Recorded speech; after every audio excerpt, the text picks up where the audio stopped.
All right, well, I guess the trade deadline is in our rearview mirror. And the Blue Jays have today off. A lovely off day in New York. We won't get into the back and forth that Barker and I got into yesterday. Actually, I just got a phone call from my wife. She's playing golf. She is not happy. Her golf game is just not real good. I don't know. Somewhere in New York, she's going with. Why the hell would you go to New York and golf? Because she was asked by people she works with. They needed a fourth person. Come golf with us, and then there's museums, there's restaurants. You go to a golf course. She likes to golf. She likes go to golf. Central Park. Go for a walk. Jeez, you gonna let me finish? No, because that's. Why would you go to one of the greatest urban environments in the world and go to the suburbs and golf? You do realize she lived there for like 8 years, right? I know. You do realize that, right? I know.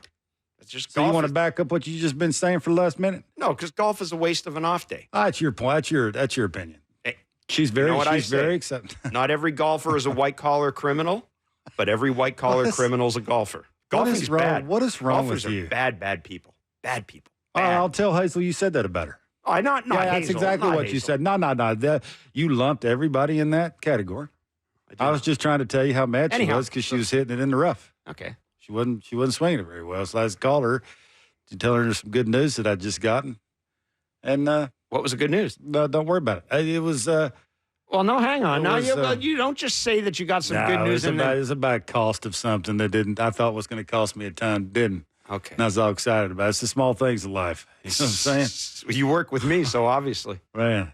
Yeah. But I'll let her know that you think she's the worst person alive. No, I don't think she's the worst person alive. There's a chance that there's somebody on the very same golf course who was probably the worst person alive at some point. Yeah, I'm sure that train we rode on yesterday, you could say the same thing about it. Yeah. I was standing beside about 3 of them. No, I'm just saying, you go to New York, you got museums, you got restaurants, you got shopping, you look around. Do what you know, buddy. Instead, you go to the suburbs. My wife's earned the right to do whatever she wants to do on her day off. If she wants to go golf, let her go golf. She's earned the right to make a mistake on her off day. Absolutely.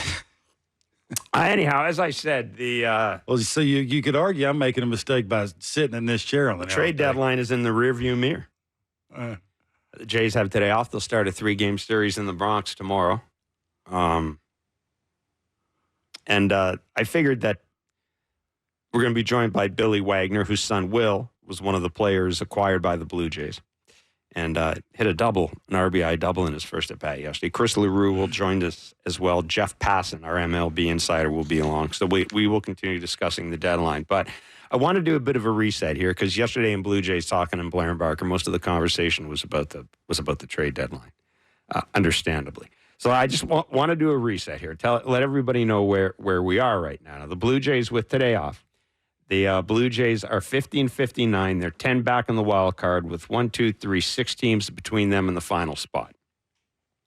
Currently, it is the Cleveland Guardians with the best record winning percentage-wise in baseball. The Orioles, the Astros leading the West. The wild card is currently held by the Yankees. The Twins and the Royals are tied for the second wild card spot. And wait, the Guardians have the best record in baseball? Guardians have a .607 winning percentage, best record in the American League. You said baseball. Anyhow, they have the best record in the American League. Who cares? I don't care about the National League. You said baseball. Well, that includes the National League. Actually, you know what? Say it right. You know what, smart ass? They do have the best record. Well, you didn't know that. Well, there you go. Just asked Vladdy freaking da. That is amazing this late in the season that the Guardians have the best record in baseball. I called it, so I'm not. Yes. Yeah, it is. It is. So anyhow, there's your reset. The Barker's Blue Jays are 10 out of the wild card, 9 games under 500. And as we said, the season gets going again tomorrow. So we've got, 53 games left? Yeah. Give me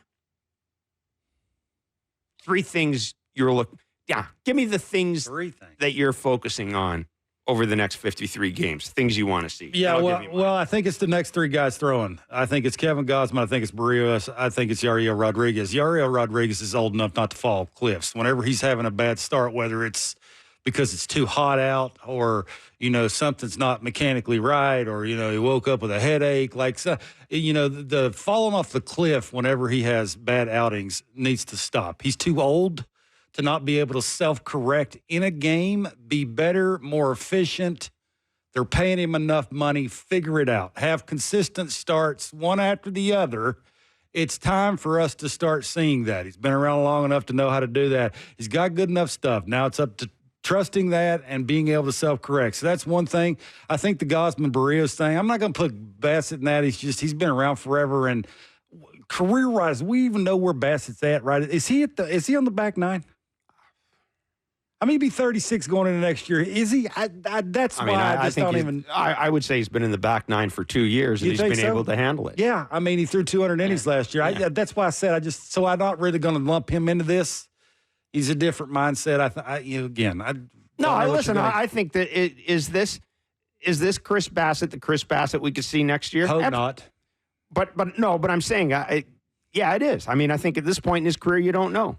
Could we see the dude we saw last year? I mean, something in between. I think Chris Bassett is your third guy in the rotation right now. He kind of gives you what you're going to get, I think, from Chris Bassett, maybe. Maybe I'm being optimistic.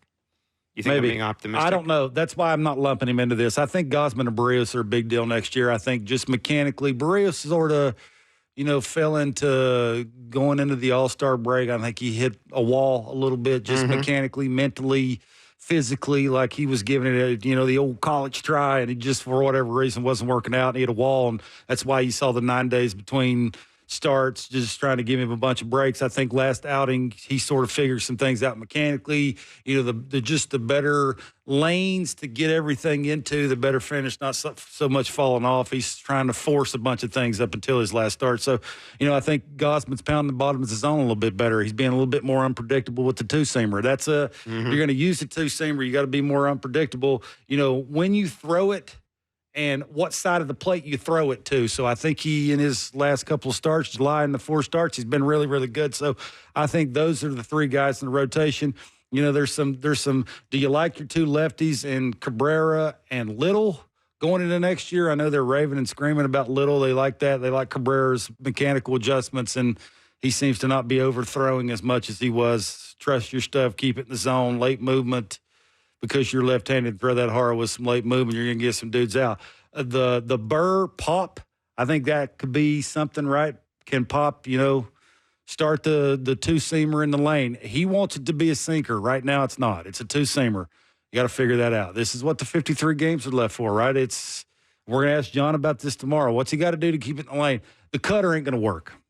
You're going to throw cutters, he ain't a big leaguer. He needs to get that thing to sinking. He needs to keep it in the lane. He needs to make it look like a strike. It's got to have good break to it. It's got to look like a sinker. It can't go side to side. It goes side to side. He's good hit. And so I think that's a couple of guys. And obviously the guys we've been talking about in the lineup, the Schneiders of the world, the Horowitz, I'm not so sure. Barger, Horowitz, I think, has already got a job, is my point. I think Barger's one of the guys, right? Can he have the same approach all the time on different quadrants of the strike zone, be successful, and be a big leaguer? We're going to find out. Loperfido, who is he? What is he? How can he help? They're going to find all those things out. So I think those are some names. Schneider, I think I know what Schneider is. Yeah. Now we're not guessing anymore. So now it's up to him to, I think you know what I think Schneider needs to do?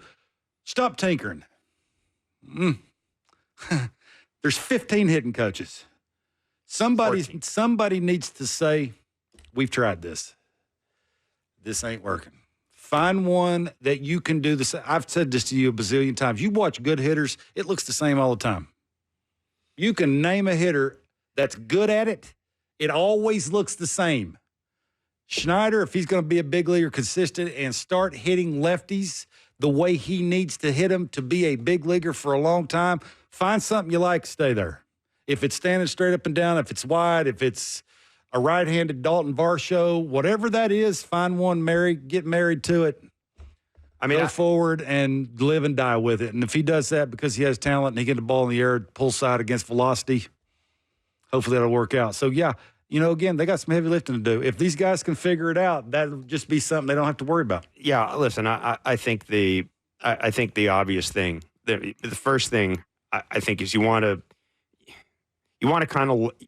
figure out who you got at trade deadline could possibly help you next year. You want to sort through that. You want to have a mental ranking of, okay, what need does this guy fill? What need does this guy fill? Because you're going to have to make some decisions, some Rule 5 decisions. I like decisions. the way you said that, because you could trade David Schneider, you could trade a Loperfido, you could trade a Barger. Well, yeah, you could do whatever you need to do to get whatever you need to get. If we go around, guaranteed jobs next year. Work with me on this. Guaranteed jobs. Start with catcher. Just go around. Yeah. Okay. So Kirk's going to be here. He may not be your starting catcher, but Kirk is going to be here. Yeah.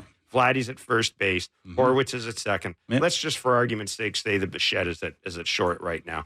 Springer's in the outfield. Varshaw's in center. So I've got openings. I have to, knowing that I need at least one middle of the order hitter next year, I've got to figure out what I can get internally. Maybe Loperfido's just a fourth outfielder or a platoon guy. I've got to figure this out. I've got to figure that out. And that's going to take care of itself. That's very simple. You got 53 games left. Let's see what you can do. Yep. The only guy that I think has solidified his spot out of kind of the guys in the periphery, I think, is Spencer Horwitz. Yep. I think we've seen enough to say, now, if somebody comes along and wants to make a trade and give you an all-star second baseman, maybe you'll look at it. But right now, I think Spencer Horwitz has answered that. So you're absolutely right. You got to... I look at this bullpen right now, and I'm not even looking at numbers. I want to know what Zach Pop is.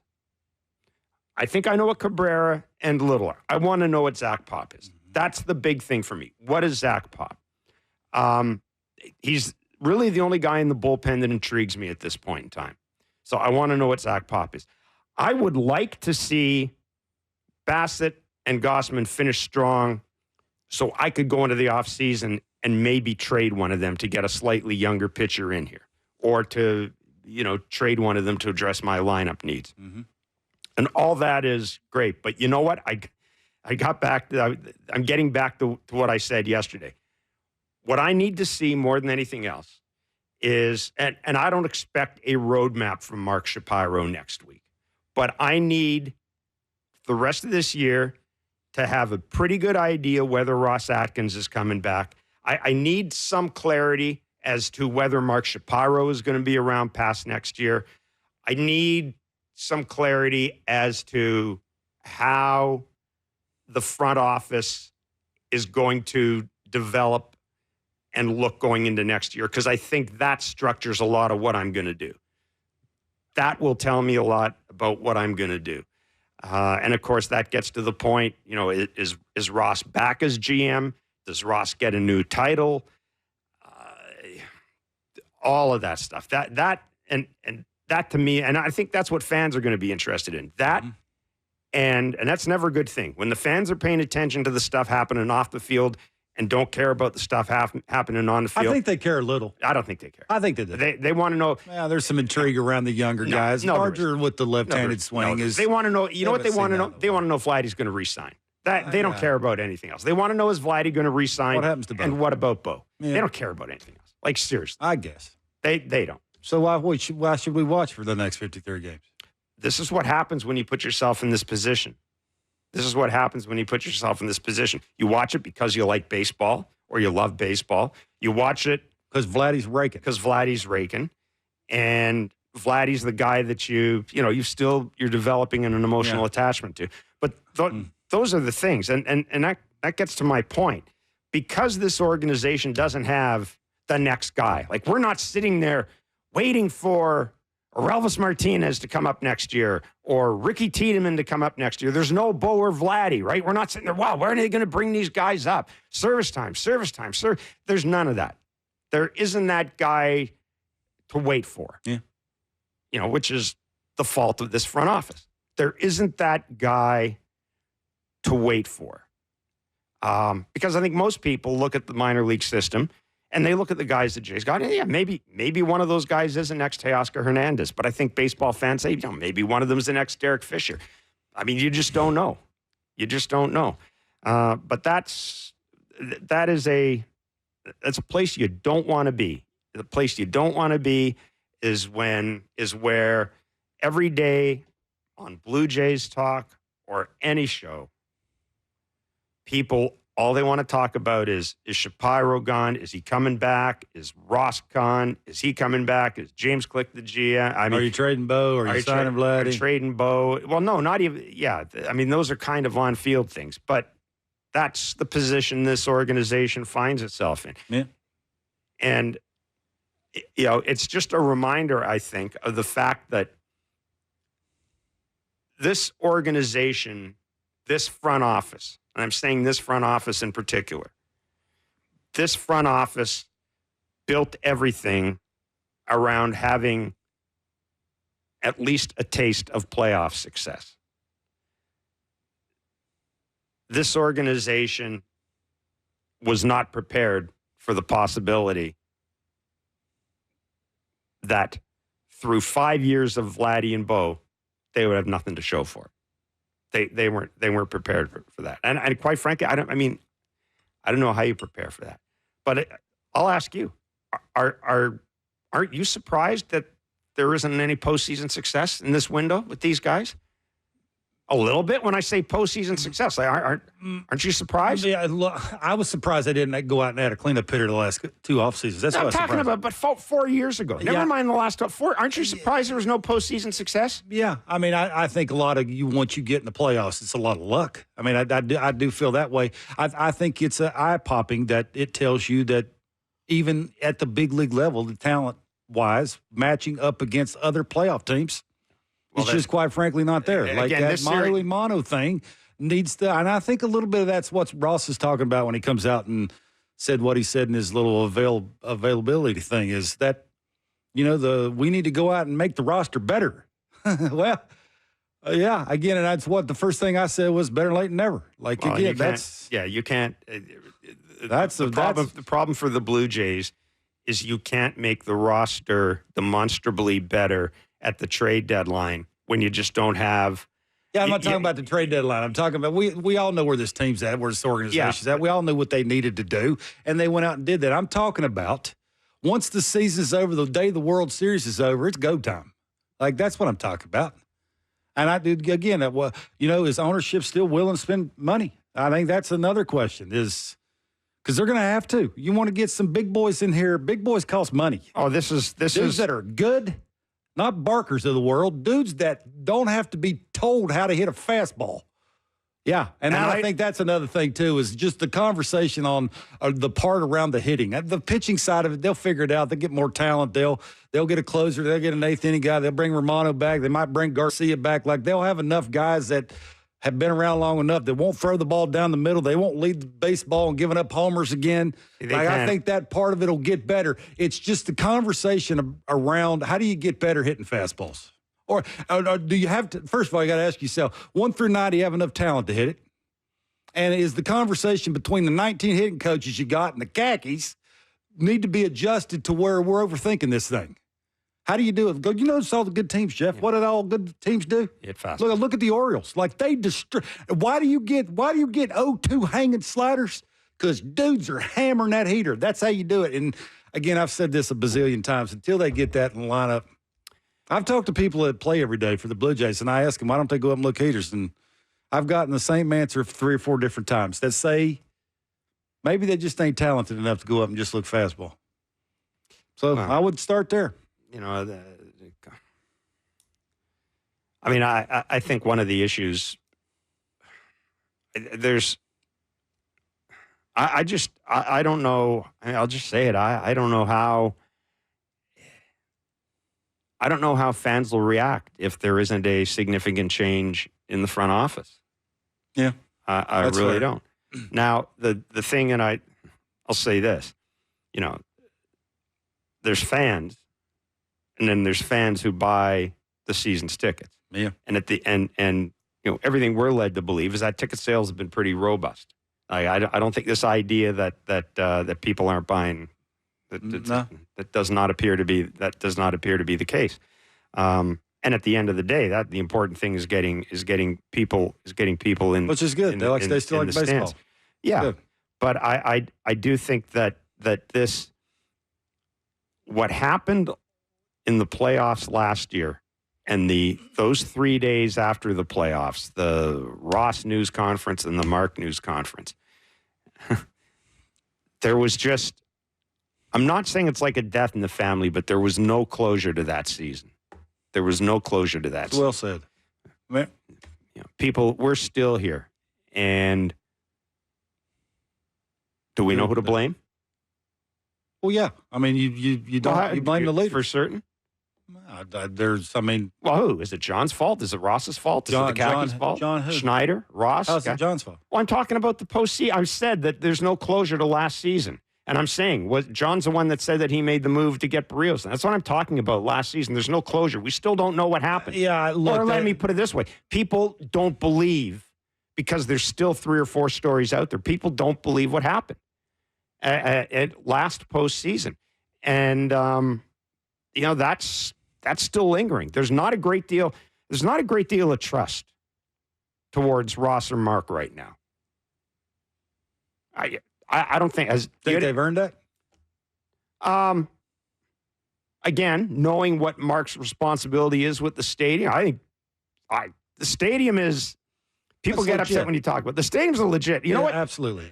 Fixing that stadium was more important than getting Vladdy signed to a long-term contract. That's fair. I mean, it was. Because you know what? The end of Vladdy's contract, you're still going to have this stadium. The stadium's still going to be generating revenue. I understand people say the stadium, people don't want to hear about the stadium and the cup holders and all that. I get all that. But you know what? It had to be done. And it was done well. It was done well. Absolutely. But yeah, I just don't think there's any, I think honestly, I think the only person that trusts Ross is Mark, and I don't pretend to know why that is. I think people only know what they see and what they've seen as a product on the field, quite frankly, the last couple of years that they haven't done anything to make better. Yeah. I think the only people that I haven't seen that Bo and Vladdy can't do it by themselves is the front office, and that's the only people that matter. Yeah, and it hasn't been now fixed. We're getting into philosophies and we trust the coaches and the core. Yeah. And that's still trust them. But that's, again, these are the things, and this is why I wanted to mention this, because it's if only there was something on the field that grabbed you, and to me, the only thing is Vladdy. Like, all the other stuff is important. Vladdy, absolutely. Yeah, but, honestly, do you think people are going, man, I can't wait to see the next 53 games to see whether Addison Barger or Joey Loperfido makes the team? I think it's a combination of, because there is a little bit. They can't bring in a whole new team. I'm talking about for fans. Look at what Vladdy. Yeah, I do. I think there's some fans. Do you think the battle between Cabrera and Brendan Little is not a battle? They need 2 lefties next year. That's the 2 lefties. They're not going to go out and get 2 more. Like, this is no battle. We just finished telling people. I said all these battle for positions. I did not say it's a battle. I said they've already been solidified. I said the 2 battle. What I want to see is the Pop and the Burr thing. One of those 2 a big leaguer. We'll find that out. They've already got their 2 lefties. Yeah, I've already asked around enough. I was throwing that out there. I was throwing that out there. Do you think the fans are excited about Pop versus Burr? Do you think that's a big thing, the talking point? Who's going to be your 7th inning guy next year? No, I think it would be. I think it would be good. The everyday guys. If a lefty that they haven't seen in a while can hit a bunch of homers and make adjustments and do, sort of come along with Vladdy. Like Vladdy's doing monster things. Come along with Vladdy and hit doubles down the left field line and pull fastballs at 96 to the moon for homers. Yeah, I think if I was a fan, I know I will be. I'll be looking at that. He made an adjustment. He's gotten wider because he sees an opportunity to make a team. I think the average fan. I don't think the average fan is going to look at a dude getting wider and making adjustments. I don't think you're giving Blue Jays fans enough credit. No, That's what I think. They want to be excited. It's a very good time. They want to be excited. Again, they're not dumb.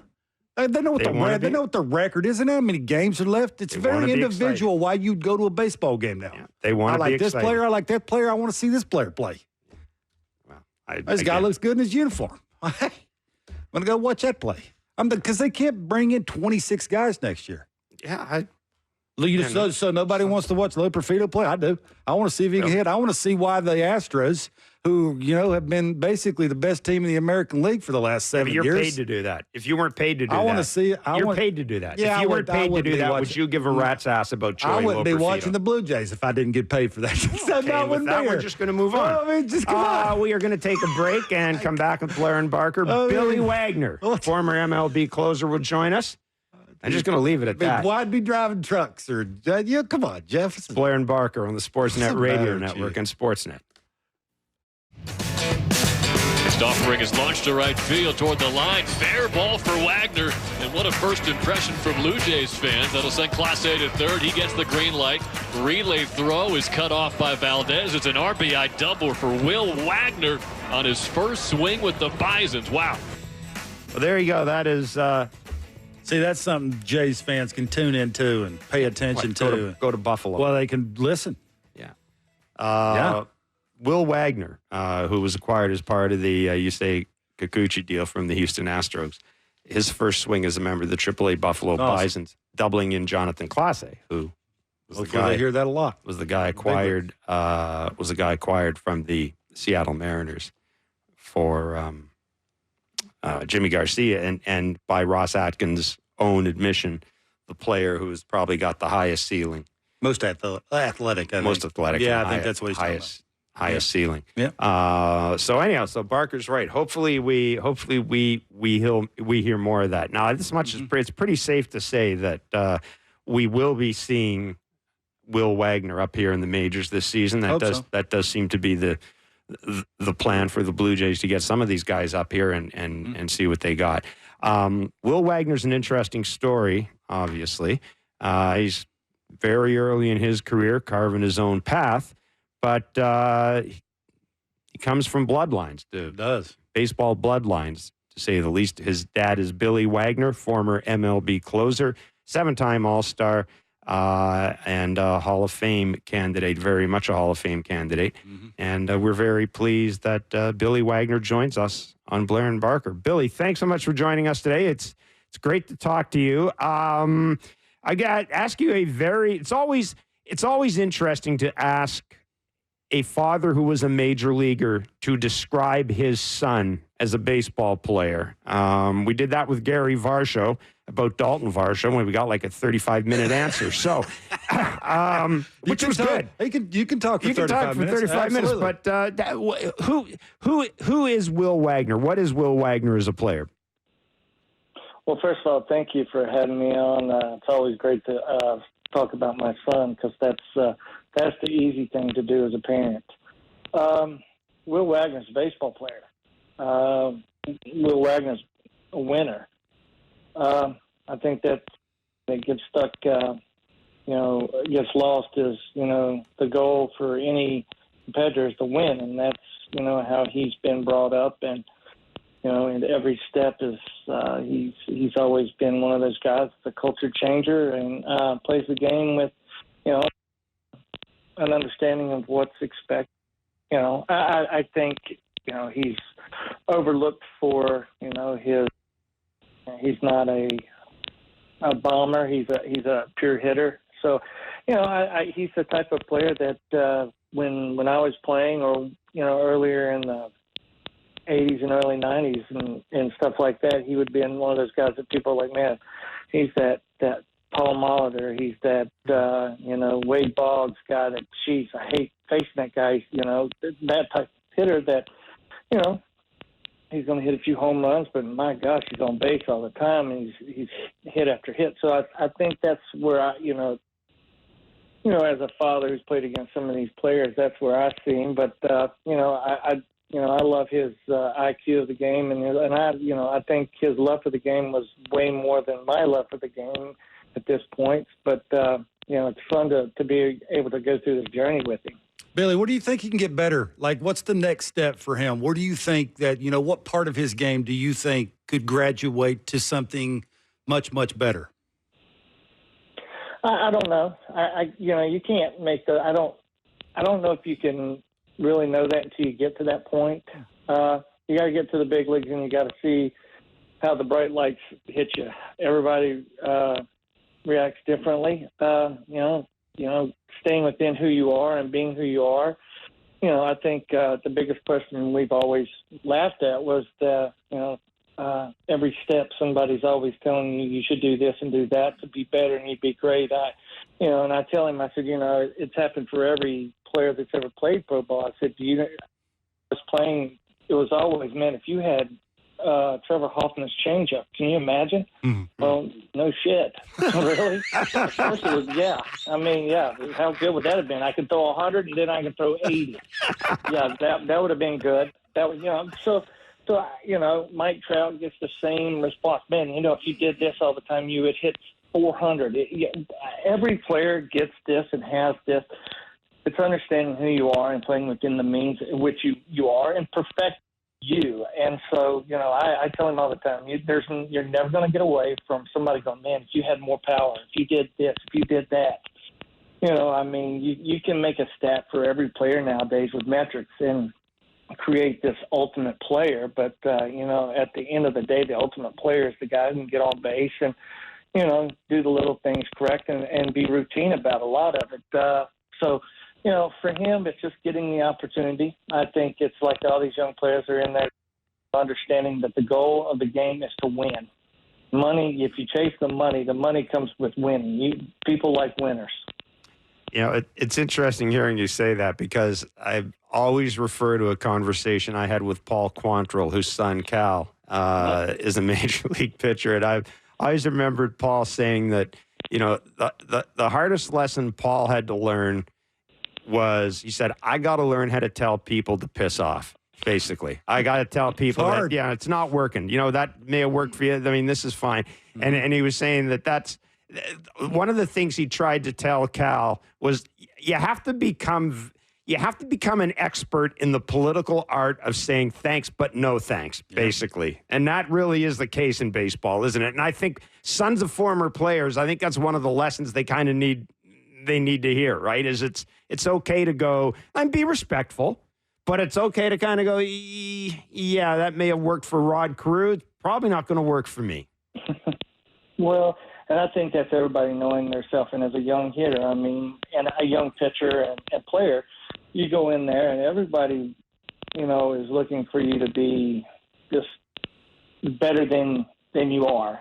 And you forget how good you really are. And so you can lose who you are by trying to live up to these expectations when, the whole goal is, winning, getting on base, pounding the strike zone, doing these things that make people successful. I think, you can lose that grasp. But I think, knowing Paul and knowing how well he pitched and then having his son fall into those steps, you're never going to get away from somebody saying it's just everybody runs that gamut. Mm-hmm. And it's never going to change. And, the goal for every player and every guy going into this league is to understand who you are that makes you the best you.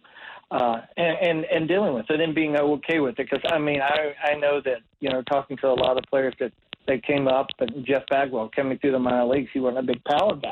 Then all of a sudden he's in the Hall of Fame and he's got, almost 500 home runs. There's so many things that change between now and the time you get to the big leagues. And I really think Pete Rose said it the best, when you're coming through high school, college, and the minor leagues, because there's no track record. Now when you get to the big leagues and you're getting 600 ABs and you're facing these pitchers over and over, and the same thing, vice versa, pitcher to hitter, you can become comfortable and know patterns in those situations. So the one thing that's never changed, good hitters always hit.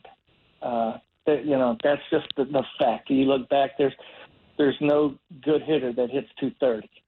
Good hitters always hit, and they hit at a high average and they're on base. So, and they stay within themselves. I think Ichiro Suzuki could have been probably a guy who hit 500 home runs in Major League Baseball, but he also was a guy who went out and got 3,000 hits and was just chaotic on the base pass and was good for every team he was on. Bill, you think there's any hurdles for Will to overcome because you're his dad? You're, big-time player. Like, everybody knows who Billy Wagner is. I know who you are. I actually got a 17-hop single to left field. off of you. It's one of the greatest hits I ever got because I was left-handed and you threw 3,000. And I can just remember my manager took Jeff Jenkins out because he was left-handed and he left me in. So either he didn't like me, okay, or he had respected me enough to run me up against you. But is there any hurdles for Will to get past because you're his dad? No, I think the biggest thing is knowing that the best thing is he's not a pitcher. I think that would be harder because I think my youngest son runs through that right now. He's a pitcher, and you know, everybody's first thing they say to a 16, 17-year-old, do you throw as hard as your dad? Do you do this? Do you do that? You know, I think the best thing is that he's not a pitcher, but I also think that, you know, he has the best of both worlds because, you know, I attack. So when we have conversations, you know, I talk to him from a pitcher standpoint. So when he's talking about pitchers, it's easy to have that conversation about what I would do, how I would face him, what he should be, what are we looking for, and stuff like that. So, you know, his battle is just going to be him doing what he does. He doesn't have to worry about his daddy because, I mean, you know, I'm his biggest fan. Me and his mom are his biggest fans, and so has to worry about living up to anything except, you know, having his joy. This was his dream. He always wanted this from the day he could pick up a bat, and this is, you know, a blessing that he's able to go out and live, and we're going to cherish that and not put any added pressure on him to live up to anything but enjoying his time as a professional athlete. You're still coaching high school players. How's it changed? How's baseball changed now, coaching-wise? Is it harder? Is it easier to coach young kids now? I think it's way harder, and it's, you know, the expectations, media focus on metrics and things have created apprehension, anxiety towards players. And so, you know, I've taken the opposite effect and said, listen, we're going to play to win only. I can't tell you what your batting average is, but I can tell you who's on base. If you're on base a lot and we're winning, that's probably how it's going to be. Pitching and you're throwing strikes and you're competing, you know, those are the things that, you know, we value. And so trying to take some of the pressure off these kids with giving the sole reason to play is win. And winning is the ultimate. Then you quit worrying about some of these things. And, you know, they still got the metrics that's going to tell them if they hit, you know, 110-mile-an-hour fastballs every swing that they're probably going to get a hit. But, you know, it's so hard for these men and women to go out there and, you know, compete without the, you know, the added pressure of like, well, you got a hit, but it was only 85, and, you know, it's not really that. I mean, there's a point where, you know, reality of winning takes precedence to how hard. If I keep hitting pop-ups and balls right at people and I'm never getting on base, I'm never, you know, I'm not very. That's the value of what it is. But if I'm getting on base and I'm getting hits, it doesn't matter how hard I hit the ball. Home runs are special because they shouldn't be happening all the time. Billy, the strikeouts still need. Yeah, it's a big deal. Absolutely. Is there a favorite player that you watch now on TV? Do you still watch baseball on TV? Oh, well, I watch more minor league baseball, of course. No, I watch baseball. I watch. I don't have a favorite because to me the game has changed, and it's because the players are so special now. I think players are at a different all-time level. I think they're bigger, stronger, faster. I think they perform at a much higher level.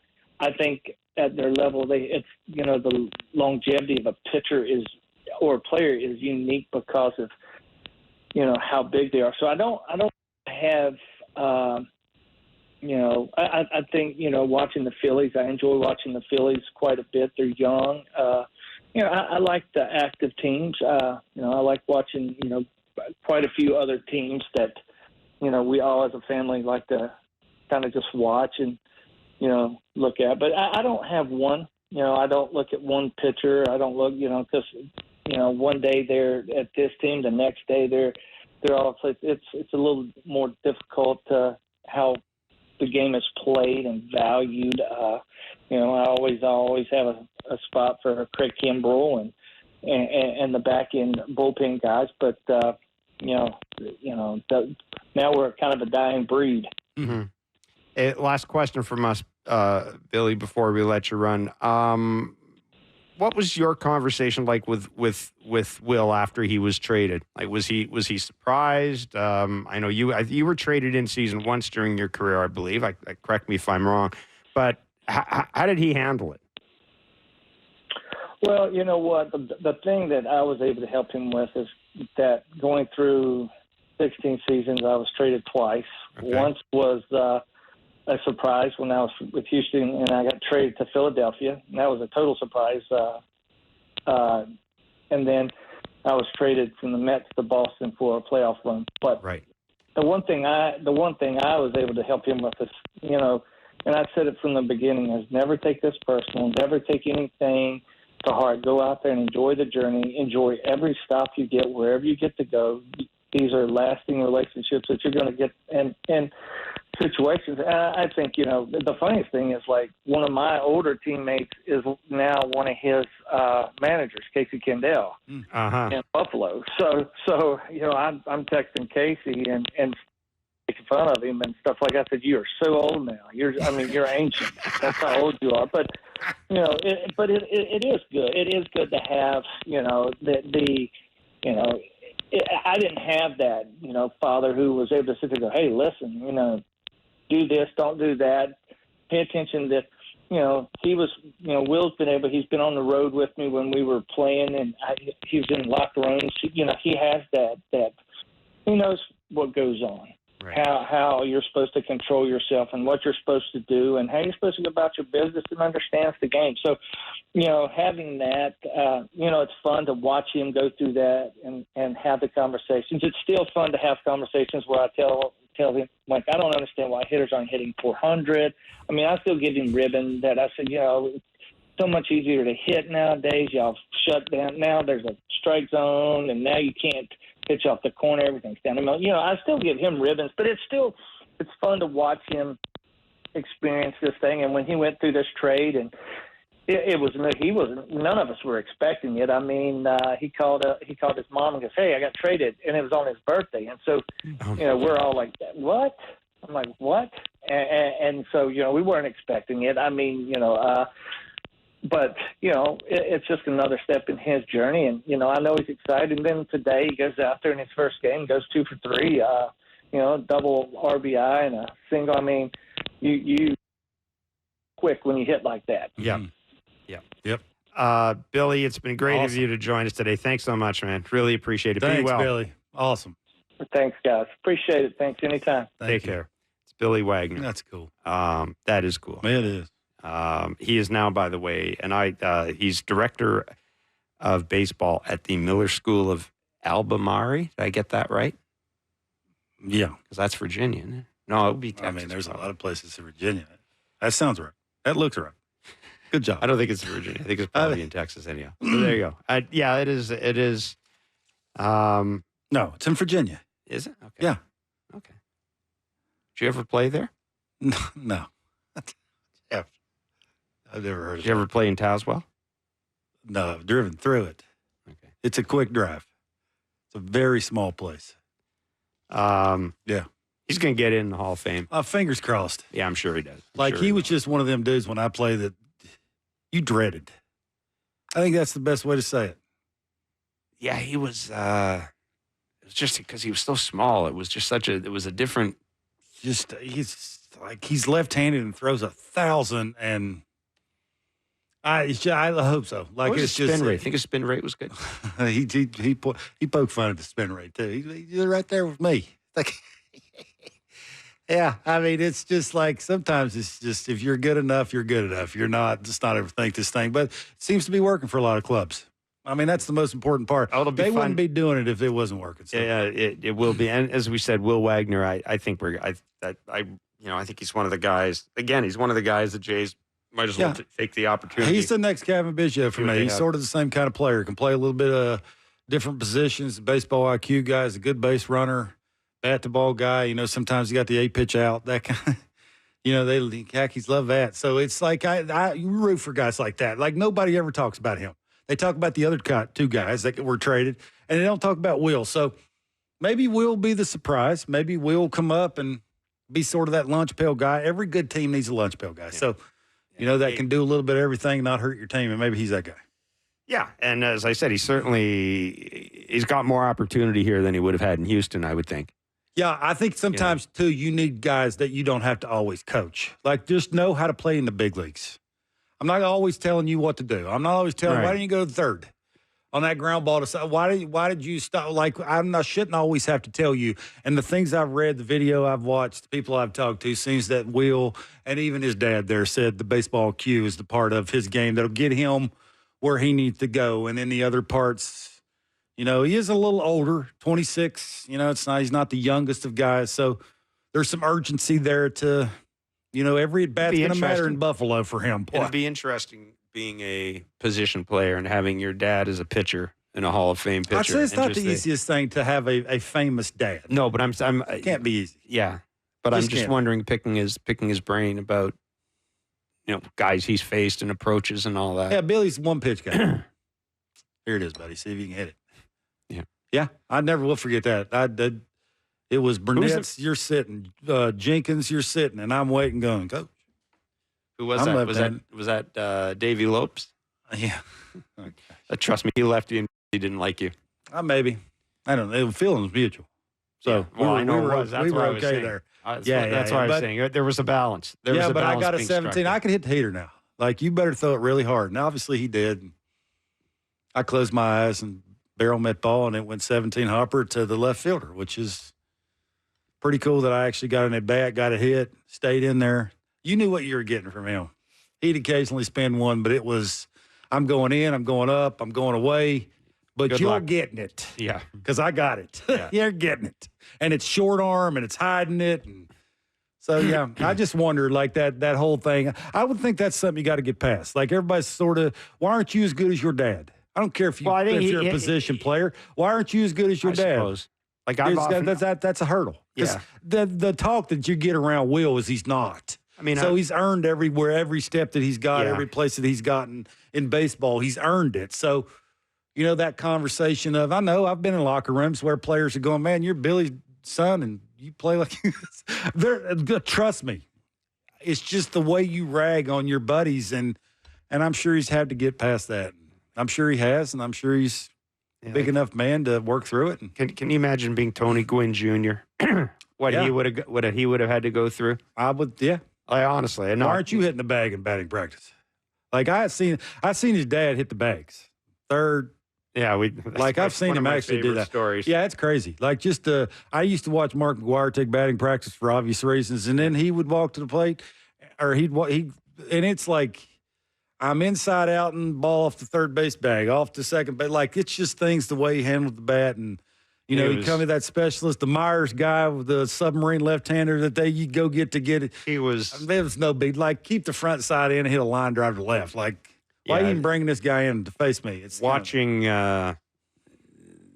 being a reporter and being down in the field around the cage, watching guys like Tony Gwynn take batting practice was still, and you're right, you know, McGwire and those guys, they're bombing. Sure. You know, Vladdy Sr. was insane. So I made a double to right field. I was playing first. That bounce. But, man, Tony Gwynn would come out. Tony Gwynn, I mean, everything was the line drive and batting. Everything was the line drive. Everything was the line drive. Boy, he had a purpose with every swing, which is rare. Yeah. I just remember the tiniest little hands, too. I remember that. He was tiny little bat, too. Yeah, a very, it was like a toothpick. Very small bat. Let that thing travel, boy. Slap it out of catcher's mitt. Chris Leroux is our Blue Jays radio analyst. The Jays are off tonight. They've got a 3-game series against the Yankees tomorrow. Chris Leroux joins us in studio. It's Blair and Barker on Sportsnet 590, The Fan, and Sportsnet. All right, welcome back to Blair and Barker. It's an off day for the Blue Jays. Got Chris Leroux, Blue Jays radio analyst. Yeah, he likes to golf. Chris, come on. Go ahead, call Chris. Jays are having an off day. What you call their golfers. Go ahead, say it. I just said Jays are having an off day. Jays are having an off day in New York. You're not going golfing in an off day in New York. If he's got the right group, you'd go. Well, who's inviting me? I mean, it wouldn't be like. Let's be honest. Who's inviting? Are you inviting me, or Yeah, it would be. is Brian Cashman inviting me? See, that's the thing. I mean, that's a pretty big separation. I have never heard anybody say, I can't wait to go to New York, man, because I want to golf. Like golf, you can do that in Cincinnati. You can do that in like cities where there's nothing to do, like Cleveland. You act like the people that are golfing today, including my wife, the first time they've ever been in New York. Doesn't matter. It's just an off day in New York. Well, they only go 1,000 twice a things. year now, right? There's 1,000 things you can do. She's lived there forever. There's 1,000 things you can do. She likes golf. Shopping. There's a lot to do. She's not shopping. It also depends on how much you love golf. We live in You Toronto. don't seem we like live you in like Toronto. golf Ain't no very shopping. No, golf is just There you go. golf's a waste of park area. Well, is what it that probably means he's a terrible golfer. That would probably be the yeah. gist of it. Yeah, that he just can't. He don't even know how to carry the club. That's not true. Or dress. Well, obviously, my guess. carrying the club isn't a big deal because golfers don't carry their own clubs. Sure, they do. Come on, they got a cart. I guarantee you Hazel's they're in a cart. They're not carrying I their think own he'd clubs. drag it. She'd drag it. Anyhow, enough of that. Thanks for joining us, Chris. Sorry you had to walk in the middle I'm of glad this. you guys went from Billy Wagner to me. We planned that out I perfectly. appreciate that. I We appreciate did. that. We did. We Yeah. did indeed. Yeah. Well, do two that. pitchers. Exactly. Yeah. We try to get a hitter on. Yeah, 1 through 90, 1 through 100. Yeah. That's true. Did he throw 100? Legit. Yeah, it was. He was. Well, I don't know if it's a hundo or not. Actually, no. I was probably more. was but pushing it. that was back. I think the 17 hopper that I hit the left was probably But 99. back Hardest then- pitch he's ever thrown, I bet. Does he back get into then, the Hall of Fame 99 next year? seemed- I mean, I think he does. He's 73% this 73%. I mean, it's the I don't know khaki if- sitting around trying to overthink. I don't know if I'd vote for him, but I haven't That's voted because for he him. didn't take steroids. That's only you only vote for people that took steroids. Value added, man. That's such a weird comment. Well, it's true. Well, no, He I brags just- about it. That's it. It's not- I don't He'll tell brag. you. He'll tell you. I don't brag about it. It's It's just a fact. Like No, I just A-Rod. Like, You vote for Barry Bonds? hell yeah, absolutely. Yeah. He's the greatest hitter to He's a walk stud. Earth. yeah. He's It's different. It's different. I voted for Roger Clemens too. He's also a stud, but Yeah. I vote for A-Rod. Little bit different. Probably vote for A-Rod too. I just think with Billy, as hard as he threw what he did, the arm he threw it with is the most important part out of all that. That's it. how many saves does he have? It says Billy Wagner say something. 13-13. So my guess is how many? 422. You got to get him into the Hall of Fame. He should have been in already. Left-handed. You know what? That's absurd. It's weird though. A closer's Lee Smith is had the all-time record for Yeah. saves, and people didn't put him in. The closers, it's weird. It's the playoffs.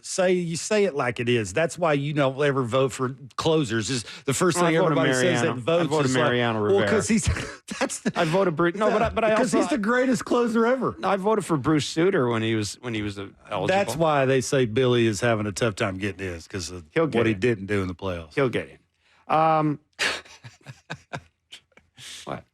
You shouldn't have a vote. This is a bit like really informative half hour right here. Have a Oh, it really is. It really is. So I mean this with all due respect, Chris. But well, we were talking about things we need to see from the Blue Jays over these next 53 games, and you know their jobs to be won. I mean, there's a couple of bullpen arms. couple of bullpen arms. There are jobs Yeah. available for 2020, 2025. How does that, especially for guys in the bullpen, this idea of auditioning for a job next year, what does that do to a guy mentally?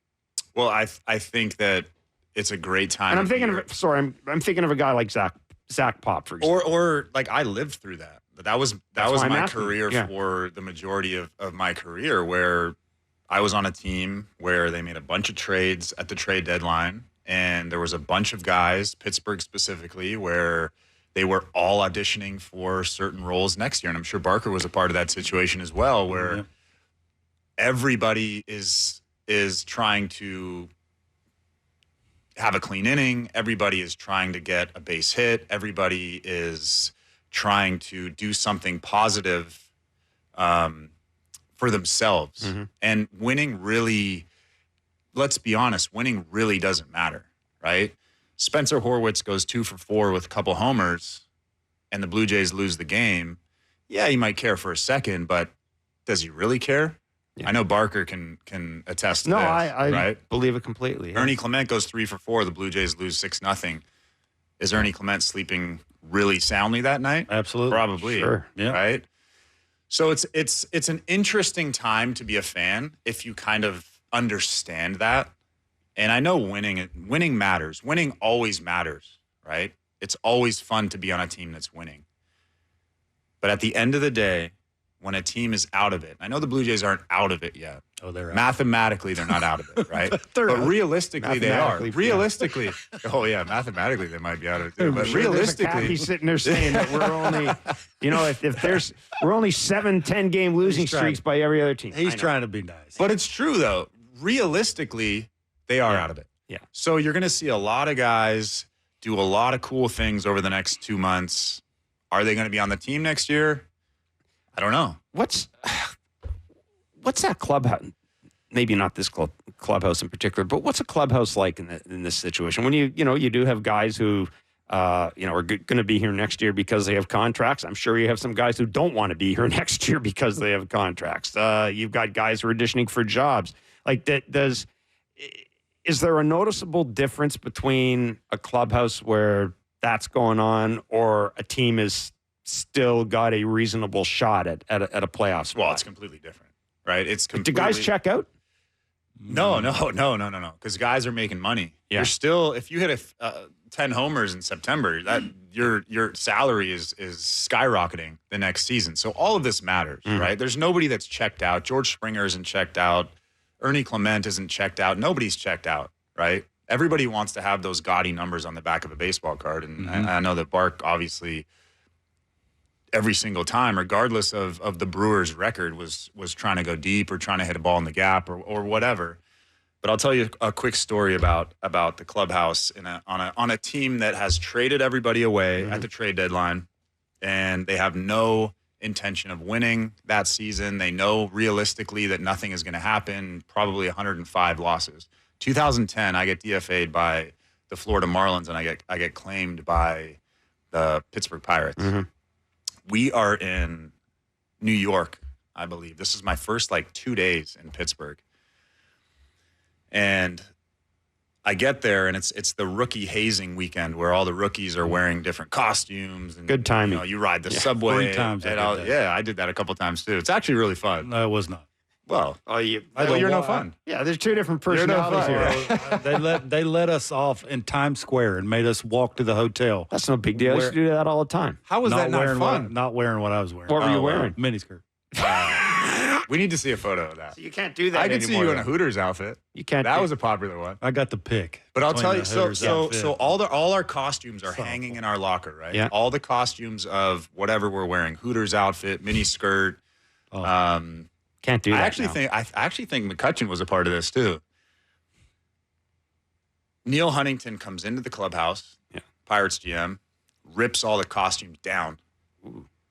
You think you guys are good enough to have fun? You guys are 105 loss team. You guys are this. You guys are that. So that's one end of the spectrum, and then there's the other end of the spectrum where when I was in Florida and we were doing the exact same thing and we were losing 100 ball games, we had more fun than any team I've ever been a part of.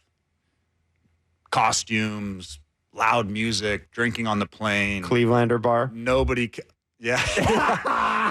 cared, right? So there's different spectrums, and I had just gotten to Pittsburgh, so I was like, whoa, Neil Huntington, wow, different than. I mean, David Sampson wasn't my GM, but I think it was Michael Hill, and he was he was hands off type of GM. Where Neil Huntington, you saw him every single day, and he was getting more and more and more upset about us having fun, us losing ball games. We're losing 7-0, 10-1, 10-3, and as a GM, you slowly get more and more pissed off, right? And I think that's where he was at, but two different spectrums, two different ends of the spectrum, and I feel like I would rather be a part of the Marlins end of the spectrum, but I mean, you can't fault Neil Huntington for being as upset as he was. I wonder how the Jays feel in their front office, especially the older guys, when the organization's trying to make it feel like a bump in the road, not making it feel like we're, backing it up, blowing it up. Everybody's gone. There's no chance we're winning next year. Yeah, but who's everybody? Well, the people that matter, like Bo should probably be back if they're going to try and do that. I wouldn't think they're going to, Yeah, but Bo's going to be way better next year than he was this year. If he's happy and they, again, there's some things that need to take place before these things actually happen. I just wonder about that part of it, right? I know George just came out and he had a conversation with Hazel, I think, about the atmosphere and how he's going to be sort of that person that can be thrown things off of from the younger guys.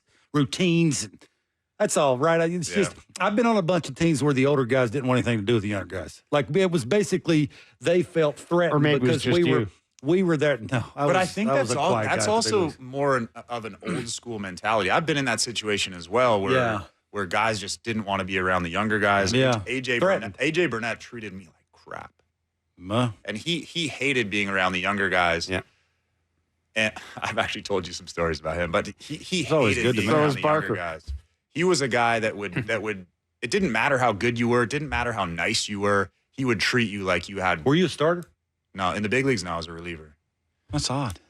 But he would treat you like a guy that had 6 months in the big leagues. Yeah. Regardless of how kind you were, how good you were, he would treat you like that, which was annoying to me because there were other guys that, like Ichiro, for instance. I had an incredible relationship with Ichiro in the short time that I was in Japan, and he had 20 years in the big leagues. Yeah, he's a first ballot Hall of Famer, and he treated me like I was a 20-year big leaguer as well. And I'm going to be a first ballot Hall of Famer. That's the way you should be treated all the time. 100%. I'm a big leaguer just like you are. And that's why if anybody ever asks me, and Ichiro doesn't even know who I am at this point, but if anybody ever asks me how to treat somebody in the big leagues, you treat them like you want like you're a big leaguer. 1,000%. I'm a big leaguer. Like, why are you in the same bus? Why are you in such a bad mood? Yeah. That's a tremendous question. Okay, no, well, not you. Well, let's it's his fault. I want to ask you about Yariel Rodriguez, and I, from what you've seen so far from him, because of it's sort of if he's good, he's really good. If he's not, it sort of falls off the cliff. Tell me something he could change to just be predictable. Like, is it a mechanical change? Is it, he does the start and stop. He does the out of the stretch. It seems he has sort of the game speeds up on him other than out of the windup. Right in the windup, it just looks like he slowed it down. It's centered, like just everything's on time coming out of the glove. Like it's all there. It might be eliminate a pitch. Is there something you think that he could do to just where it's not the 25 pitch innings or something he could get sort of have a stepping stone to where he can gain some momentum going into the offseason? Well, I think, and this is for every pitcher. This is my opinion for every pitcher, not just Yariel, because he has his own issues. But I think when you simplify it, I think he needs to figure out how to be a starter. He doesn't understand how to be a starter. He's been a reliever for a long time. And I don't know how many games he's started in his life, but I think that he's just unsure of how to navigate a lineup and kind of throw strikes at the bottom of the strike zone, let the batters kind of hit a ground ball or a fly ball. That's what starters are supposed to do. First, second, third inning, you just pound the bottom of the strike zone. You're not trying to strike everybody out. And I think that's what he's really doing. If I was Yariel, and if I was Pete Walker, and if I was John Schneider, I would try to teach Yariel how to simplify everything, because I think everything is a little bit complicated in his mind, in his delivery. And I know you're probably getting to the mechanical parts of it. You're just saying, why is his fastball arm side high every time? And then he tries to overcompensate and it's down and in. Yeah. I think he needs to throw a changeup. I think he needs to learn how to throw a changeup, because that's a feel pitch. When you can get out in front of that changeup and you're out in front on top of that thing, you learn to stay through the baseball. And I think that's part of his problem right now. He just doesn't. He just doesn't know how to stay through the baseball consistently enough to throw strikes consistently. So if he can throw that changeup, if he can learn to throw that changeup, I think that's going to be an incredibly beneficial. Got 10 more starts. Like that's something. You're right. If you're a Jays fan, we talked about this. Like you got something to go and pay attention to. His starts, throwing strike one, pitching out of the stretch, like getting ahead of a left-handed hitter. Like when you get to 2 strikes, now what? You're not striking everybody out. I think that's Yeah. his problem. He's trying, and then he nibbles. It's all no of these nibbling. guys. Gosman went through it. Barrios is going through it. Bassett goes through it. When you get to 2 strikes, now what? Like, how do I get you out now? Yeah. Like, do I have a secondary pitch? Yariel's sort of in the same boat, right? I pound the zone. I'm not afraid to get after somebody until I get to 2 strikes. Now they're going to let the ball travel. They're thinking the middle the other way. Yeah.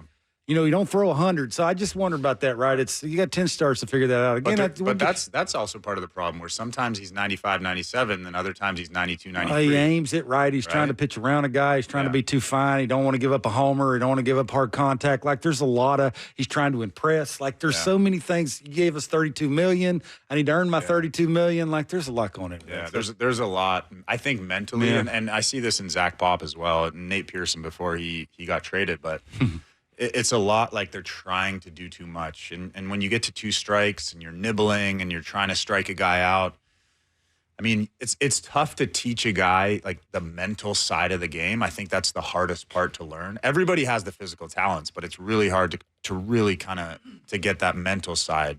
I would think, too, it would be particularly difficult for a reliever, would it not? Because a starter, at least you've got 4 days between starts, so you can work in something in the bullpen. I guess a reliever can work in something in the bullpen as well, but only to a certain degree because you could be pitching that night.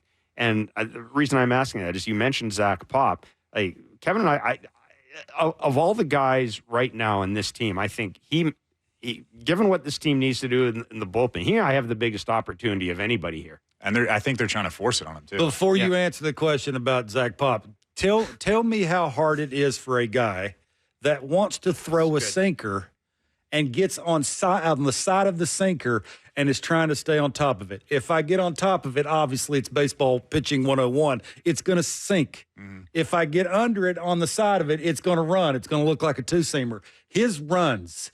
That's why a lot of the times it's non-competitive arm side, and now he's forced to throw cutters, which is just his cutter's not good. It's not, but they're doing that, so they have to almost respect both sides of the plate, and they'll tend to chase a little bit of the non-competitive 2-seamer trying to be a sinker. Tell me the adjustment. Is it hard to just say, stay on top of it, dude? Stop doing that. Is it hard to do that? Well, I think it comes back to the mental side. I think when he gets out there, and I've said this a million times this season, Zach Pop, first of all, has some of the best natural stuff. Runs like you'll crazy. See 96, 97 natural run. And run really isn't great to me.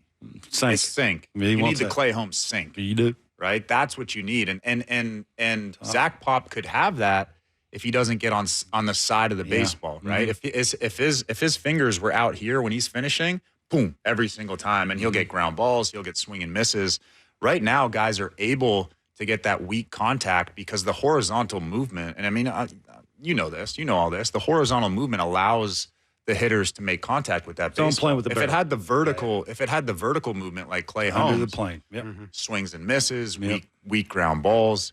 But I think the biggest thing with him is mental. He comes into ball games, whether there's guys on base, whether there's no guys on base, if it's a high leverage situation, the game really speeds up on him. And I don't know if he's like this naturally. I've never spoken to him in my life, which is weird. He's a thinker. We grew up 5 minutes from each other, but he looks like a deer in headlights. Yeah, churning. Right? He's like overthinking, trying to be too quick. And I think that's why you see the arm side high. I bet if you watched one of his bullpens, I bet he dots that sinker down every single time because it's not a high leverage situation. It's a bullpen, right? He's not trying to be quick. When you get quick as a side armor, I was a side armor for a couple of years in my career as well. If you get quick, that arm stays back here, and then everything is arm side high. Everything is arm side high. And you see that with Zach Pop. And I truly believe that if he simplifies the game, if he slows the game down, he can be one of the best bullpen guys in the league. But at the same time, if he can't, he's just going to be another Nate Pearson. Yeah, see, I made this point last year, and it goes back to something that I was told when they acquired him. Was this is a guy that we think, hasn't turned out that way, but we think this guy can be a high leverage guy. We think this guy might be able to be a closer. And I'd been told that one of the plans originally was let's let him go to AAA and close, learn how to close and get all that stuff. And that's what I've wondered with Zach Pop is and I mean, we would never know this, but I really wonder what would have happened if they had just gone to him and pointed out what you pointed out and said, get that straightened out in AAA. You're going to close. Yeah, I think they have. You think I know for a fact they have. I know for a fact that he wants it. Pete Walker wants it to sink. You got to get on top of it. You got to get it out front. Yeah, you but got what to I'm finish saying it. is, You what I'm can't saying get is, it on the side. leave the guy down. Like, that's because they don't have. In my opinion, he's not a closer. They don't have anybody. He's not either. Like he's a high leverage guy against righties. Strikeout stuff to be a closer. He's a high leverage guy against righties, right? Sixth, seventh inning guy coming in, getting what a I righty was saying out. is when the deal happened, that was one of the things that was said. Is this guy could ultimately be if not a closer, certainly a guy you could run out there. Like they used Clay Holmes as the template. I don't want to ask who said that. But Clay Holmes and Nate and Zach Pop, from a stuff point of view, sure they have similar stuff, but it's not the same, right? And he'll tell you from a hitter's point of view, it's not the same stuff. This fastball is a lot different than this fastball. The side to side one gives me a is. chance.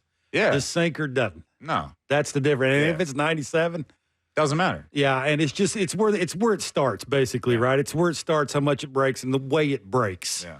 And consistently, what he's saying is he faces a good right-handed hitter. Mm-hmm. He either overthrows it or he gets on the side of it, and that's lazy, right? Mm-hmm.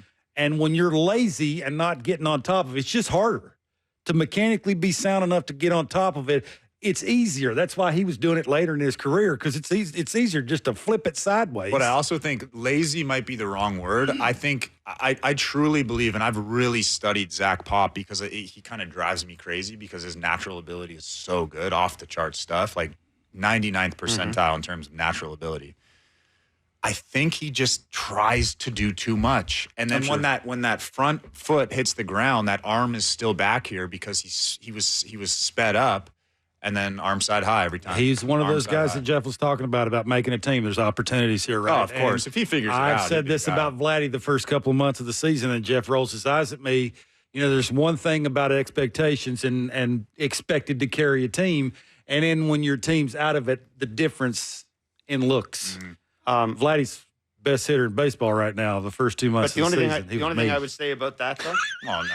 No, but the only thing I would say about that is I think it's different for a reliever trying to win a job when he's facing, you're going to be facing teams. Almost everybody you face is going to be in it. Like nobody else is going to be. You guys might be mailing it in.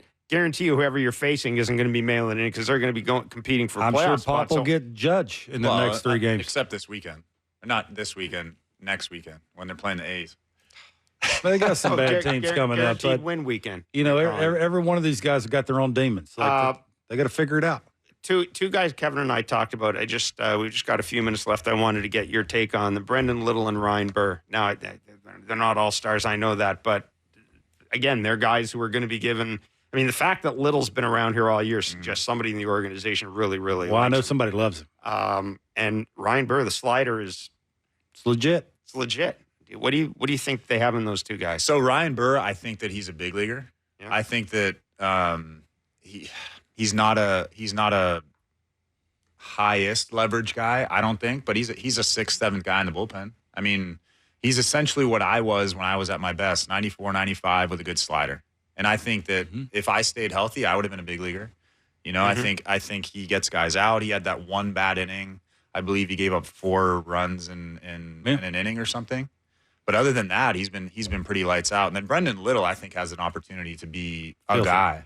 He's the guy that also has natural ability in terms of his fastball, because his fastball has natural sink to it, and it's the vertical sink. It's not the horizontal sink like Zach Pop struggles with, and that's what I love most about him.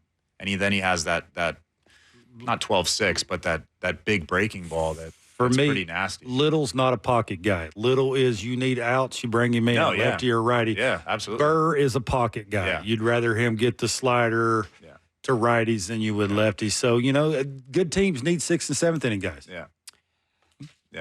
Good stuff, Chris. We're going to let you scoot. By the way, a little bit of breaking news. We'll talk to Jeff Passan about this. Mike Trout, it's never good when you mention his name. He has another meniscus tear. Oh.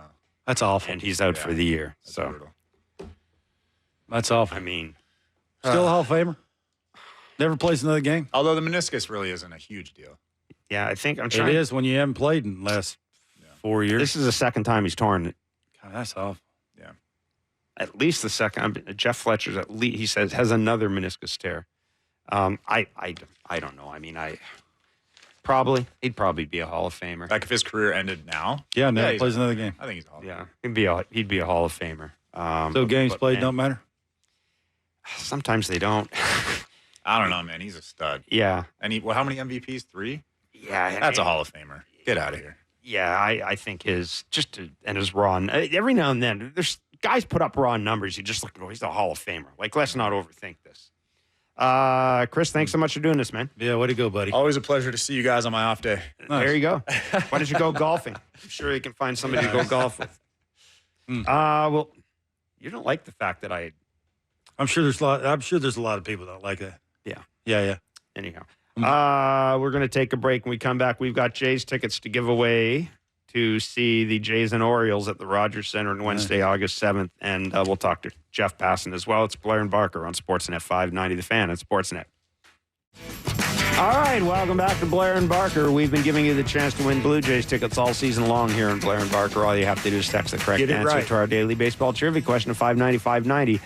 Standard message and data rates may apply. Our last question and answer was he started his career in the AL West with the Rangers and Mariners, played 4 seasons in Toronto where he won a Gold Glove, but had his most successful season in the majors with the New York Mets. The answer, R.A. Dickey. Today's question is to win tickets to see the Jays and Orioles at the Rogers Center on Wednesday, August 7th. This pitcher is best known for his time with the Blue Jays, but played for 2 other teams named after birds. Whoa. 1 season with the Cardinals and 3 with the Orioles before returning to Toronto to end his career. Again, this pitcher is best known for his time with the Blue Jays, but played for 2 other teams named after birds. So he didn't play for the Reds. He didn't play for the Pirates. He played for 2 other teams named after birds. 1 season with the Cardinals and 3 with the Orioles before returning to Toronto to end his career. Text the answer to 590 for your shot to win. See rules at sportsnet.ca/590. Standard massage and data rates may apply. You know who it is? No. I don't pay no attention to pitchers. Time now for our MLB Insider, brought to you by Miller Lite. That insider is the one and only Jeff Passan. Mm-hmm. How you doing, sir? He is my favorite, Jeff. Yeah, I know that. Am I? Well, yeah. That's not very nice. Well, until I said that, you text me like 8 Kevins that are ahead of me that you like more.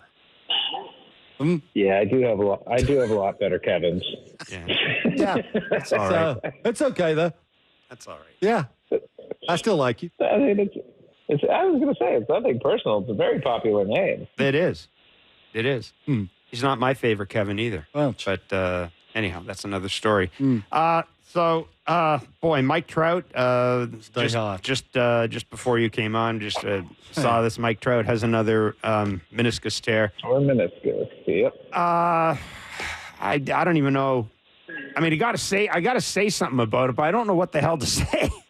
how do you keep him on the field if you're the Angels? Yeah, can you? Sure. I mean, I think it's possible. I just think at this point, you have to be careful, right? I think at this point, you have to understand that as Mike Trout is in his 30s right now, he is going to, he's not going to be the guy he once was. Yeah. And it makes me sad to say that. And I hope I'm wrong, but you just can't bank on him being, one of the best players in baseball anymore because staying healthy has become extremely difficult. And I don't know enough about his routine to suggest that things need to change. Mike Trout's he's a bright guy, and he gets more than anyone how to do that. And this frustrates him more than anyone. But I lament what could have been, because for a while there, I was saying Mike Trout's the best baseball player I've ever seen. Best all-around player. Barry Bonds, certainly the best hitter. But I thought Mike Trout was going to go on to an absolute all-time career. And the way the last few seasons have gone, you begin to worry, is it more Sandy Koufax's career? Is it more an Albert Pujols' career, where the first 10 years are otherworldly, and after that, not quite the same? Yeah, it's. I don't necessarily say I feel sorry for the Angels, but my goodness, I keep thinking about you had Ohtani, you had Trout, and I don't feel sorry for the Angels at all. Yeah, no, they but have run that organization like a joke for a decade plus now. They have the two best players in the world and couldn't win with them. That's pathetic, and it hasn't changed either. It all goes back to the owner. It always goes back to the owner, man. Like, that's, you cover this game long enough, that's what you learn. Management changes. The owner doesn't. If you continue to lose, there's one constant there, and it sure isn't the GM. Yeah. Between Artie Moreno and Jerry Reinsdorf recently, at least Jerry Reinsdorf at least is. Well, no, it's still, it is true. I just don't. Yeah, it's odd. I just don't know what the hell you do if you're the Angels now. I mean, do you keep the guy? I don't know. Does somebody trade first, for him? Don't let him steal the base. I mean, I don't know. Yeah. I mean, how at this point, if you're another team, can you trade for him without the Angels paying down the vast majority of the contract? Yeah. And I don't think the Angels, frankly, are going to be interested in paying down the vast majority of the contract. They did that with Josh Hamilton, paid him to go away. They did that with C.J. Wilson, paid him to go away. Like, they're probably going to do it with Anthony Rendon, paid him to go away. At some point, it's just like, we're tired of paying people to go away. Mm-hmm. And I think the sad part to me is that Mike Trout, if he's healthy, should say, I want to go to a championship team. I want to go back to Philly. I want to go home. But at this point, is that particularly realistic? No, I don't think so. I wonder, man, if you this is a horrible question to ask him, but I wonder if he had a redo. If he would say, yeah, maybe. I mean, when he gave it to him, he was the greatest player on earth. No, I'm talking about Trout. Yeah. Maybe I ought to, have sat down and said, look, let's try to figure out how we can. Maybe so, but he's not going to live his life like that because you just can't. And at the time when somebody's offering you $400 million and it's the organization that took a chance on you in the draft and that brought you up and where you've experienced your greatest successes and you've met your wife and like all those things, are you really going to turn your back on that place? Or is that the place where you desperately want to win? I think that's the, that's why he did it, because this was a place that he wanted to bring what he felt like they brought him. Jeff, speaking of money, should the Blue Jays give Vladdy a blank check? No. You don't give a first baseman a blank check. I will be very curious to see what Pete Alonso gets in free agency this offseason. And I think Vladimir Guerrero Jr. is a better player than Pete Alonso, right? Oh. I think he's a better hitter than him. But the difference between the two isn't all that great, right? And I don't know that the market for Alonso is going to be all that good. And I wonder, is that going to inform the Blue Jays when it comes to what they've paid Vladdy or what they try to pay Vladdy? Or are they going to go to him and say, you are the guy we want to build around and we want to pay you like a franchise player? Mm.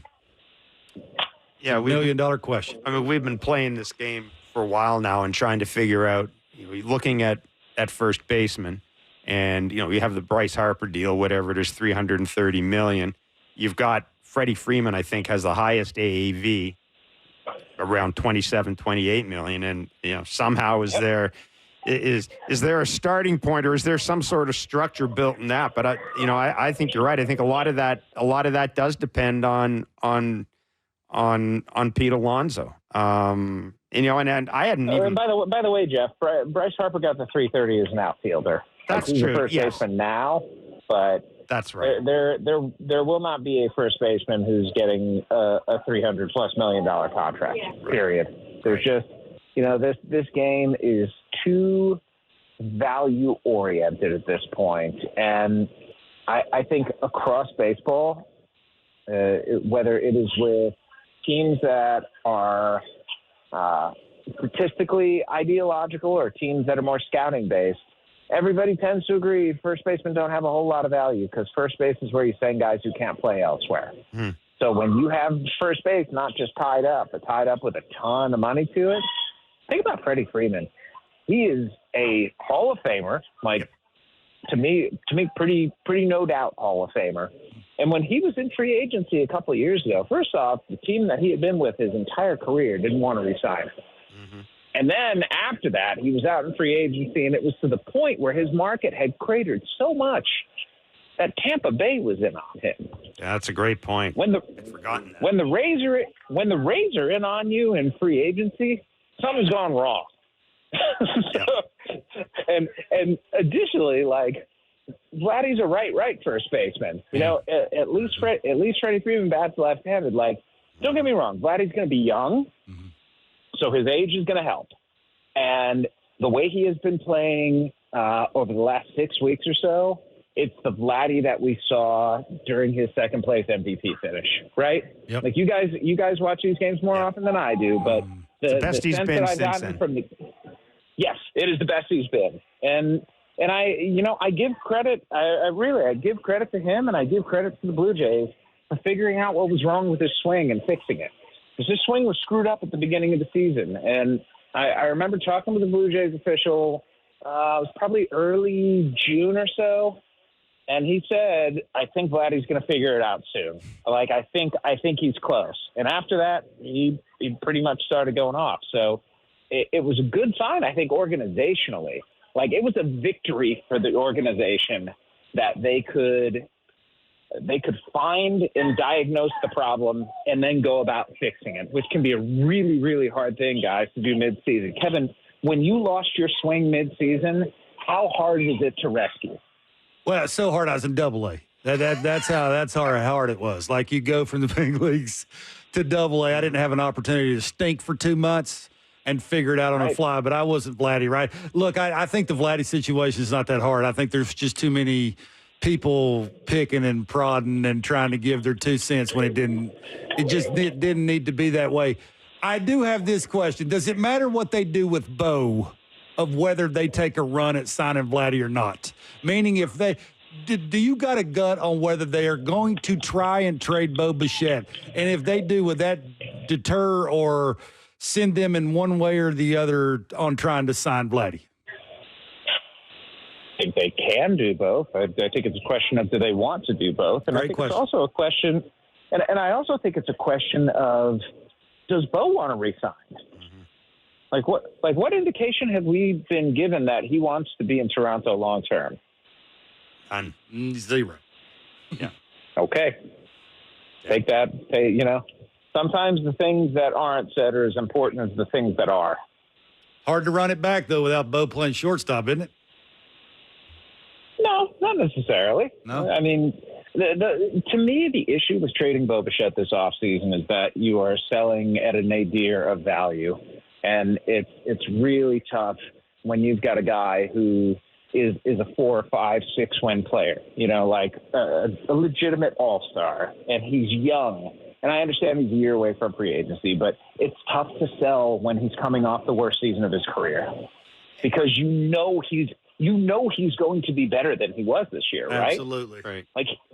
He'll be happier bound to. too. Yeah. I'm not going to speak to his happiness, but what I will say is the Bo Bichette we've seen this year is not the Bo Bichette that I know and have enjoyed watching through the first 4 years of his career. Yep.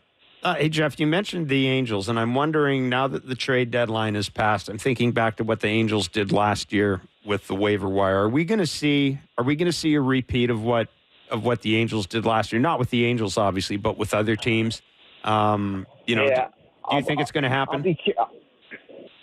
I'm not as bullish on there being a repeat of this as I think some others are, because when you look at the guys who were traded, like to me, the ones who are likeliest to end up on waivers are rental players who are not under contract beyond this year. And I just, I don't know, maybe there's some teams, like maybe Texas falls out of it to the point where they're going to do it. Maybe Pittsburgh or the Mets, or you got to look at the teams that are sort of on the precipice of the wild card. But even then, are the Mets going to, would the Mets just look cheap by doing that? Yeah. Like, you have the richest owner in baseball. You're going to do the Giants, another example. You want to talk about a very interesting potential denouement to Farhan Zaidi's tenure, like just letting guys go in August. You want to talk about like giving up.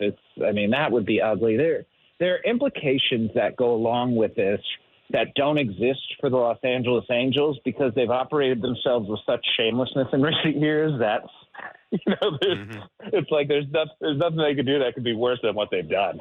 Yeah, no, that is true. And last year, basically the Angels looked to dump salaries by unloading guys on waivers. The reason I'd ask that is because the wild card is pretty close, and there may be teams that'll fall out. But having said that, looking at the players who this happened to, did anybody really move the needle of any of those guys? That not really. Just because there weren't a lot of big names traded for. Like let's look at what the Angels did last year. They made a move when they said we're holding on to Shohei Ohtani. Like they almost immediately traded away like the best players in their farm systems to go get Lucas Giolito. Yeah. And then Ohtani blew out his elbow like 2 days later. And so Giolito was a guy who had a heavy price attached to him. And after that, it's just like we're not going to win without Ohtani, so might as well dump salary and try and get under the CBT threshold. I'm not sure it lines up quite the same for some of these other teams, but it wouldn't surprise me entirely if we saw a couple of guys out there. Jeff, biggest threat after the trade deadline to the Phillies and the Guardians. Best two teams in their division. Yeah. Isn't it funny to think that right now, going into tonight's games, the best team in baseball is the Cleveland Guardians? How about that? Yeah. Kind of wild, right? Crazy. Kind of wild. Beyond that, isn't it amazing to think that there's not one team this year on a 100-win pace? And, we've had these extremes at both the top and the bottom, and the extremes just seem to exist on the bottom right now.